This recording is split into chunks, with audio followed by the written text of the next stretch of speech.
सवाल उनका यह है कि हमने किसी को रकम दी थी कर्ज की मद में, क्या हम उसे ज़कात में शुमार कर सकते हैं? यानी उन्होंने वापस नहीं की।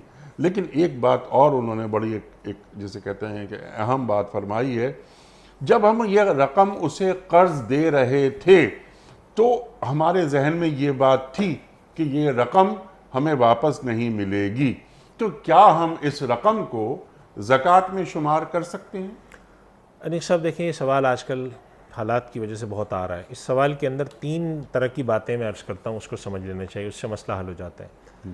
एक शख्स आपके पास कर्ज़ा लेने आया और कर्ज़ा लेते वक्त उसने आपसे कहा मैं आपको 6 महीने में, साल में वापस कर दूंगा, और आपने उसको कर्ज़ा दे दिया और आप ये समझ के दिया आपने, ठीक है मुझे वापस कर देगा ये। ठीक। एक ये सूरत है। ये आदमी फिर आपको बाद में कर्ज़ा वापस नहीं करता। ठीक। आप थोड़ी सी पूछगछ करते हैं तो आपको मालूम होता है इस आदमी के हालात वाक़ईतन अब ख़राब हो चुके हैं। ठीक। तो ऐसे शख्स का कर्ज़ा अगर आप माफ़ करते हैं तो क्या इस ज़कात में इसका हिसाब हो सकता है या नहीं हो सकता? एक ये सूरत बनती है।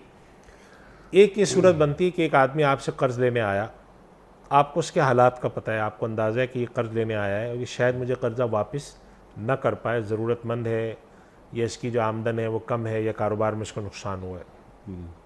लेकिन देते वक्त आपको पता तो था, लेकिन आपने कोई देने की ज़कात नियत नहीं की।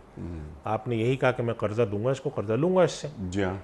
और तीसरी सूरत ये कि एक आदमी आपके पास कर्ज़ा लेने आया, आपको पता है कि ये कर्ज़ा वापस नहीं कर सकता, तो आपने उस वक्त नियत कर ली दिल में कि मैं इसको ज़कात दे रहा हूँ, और कुछ अरसे बाद थोड़ा सा टाइम निकल जाए, 2-4 महीने, मैं इस आदमी को ठीक कह दूंगा कि ये मेरी तरफ से मैंने आपको छोड़ दिया।